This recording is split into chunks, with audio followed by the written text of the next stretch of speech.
In a quiet Russian village lived two old friends, Yefim Tarasich and Yelisei Bodrov. They had known each other all their lives. They had worked hard, raised families, and now, in their old age, they longed for something more. For years, they had spoken of making a pilgrimage to Jerusalem, to pray at the holy places before they died. At last, they decided the time had come. We must not delay. A pilgrimage requires discipline. Yes, but the road itself teaches us, does it not? They put their affairs in order. They said goodbye to their families. They packed lightly and set out together on foot. The road was long, and the men were not young, yet their spirits were hopeful. Yefim was careful and precise. Yelisei was warm and kind. Both believed they were doing God's work. After many days of travel, they reached a region suffering from drought.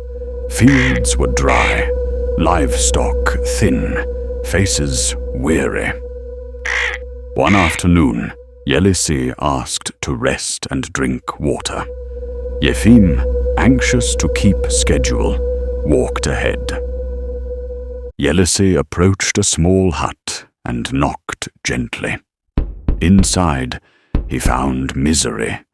A mother lay weak with hunger. Children sat silently, too tired to cry. There was no bread, no hope. Yelisei's heart stirred. He had little money, but enough.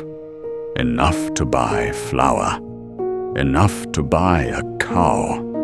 Enough to save them. He hesitated. The pilgrimage, or the people before him? God will not be angered by kindness. So the old pilgrim opened his purse. He had saved that money for the long road ahead, for ships, for lodging, and for the holy city of Jerusalem. But the suffering before him was harder to ignore than any distant shrine. First, he bought bread and flour from the village. The children ate eagerly, their hollow eyes brightening for the first time in days. Then he stayed to help them rebuild what hunger had taken away. He worked in their dry fields, turning the hard soil with his tired hands. He bought a cow, so the family would have milk again. He repaired the broken roof of their small hut. And day by day, strength returned to the mother, laughter returned to the children, and life slowly returned to that quiet house. Days turned into weeks. When at last he left, he no longer had the money to reach Jerusalem. He turned back toward home. Meanwhile, Yefim pressed onward. He endured storms, crowds, long lines of pilgrims. At last, after a long and difficult journey, Yefim reached Jerusalem. The holy city was crowded with pilgrims from many lands. The streets were narrow, the churches full of prayer and murmured voices.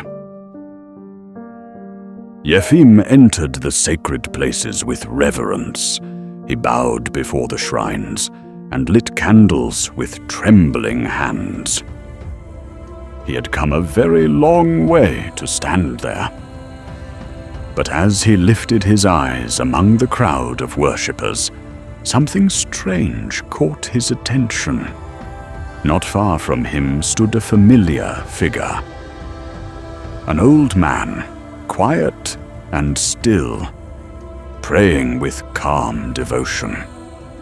Yefim stared in disbelief.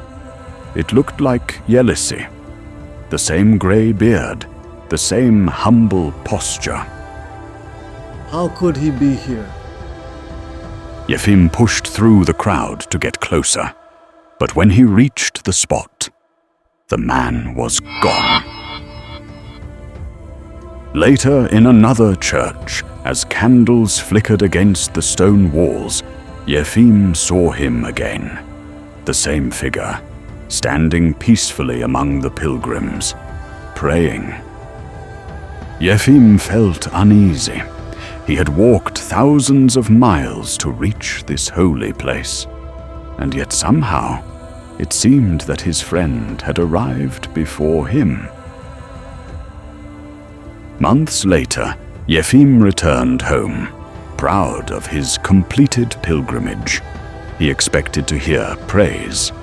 Instead, he heard another story. Do you know what your friend did? He saved a family from starvation, spent everything he had. Yefim felt a quiet weight settle upon him.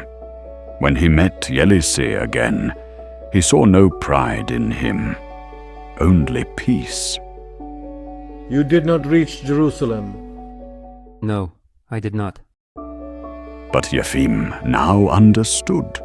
One man had traveled across continents, the other had crossed the distance between hearts, and perhaps only one had truly reached the holy place. For sometimes, the road to God is not found in distant cities, but in the suffering neighbor standing at your door.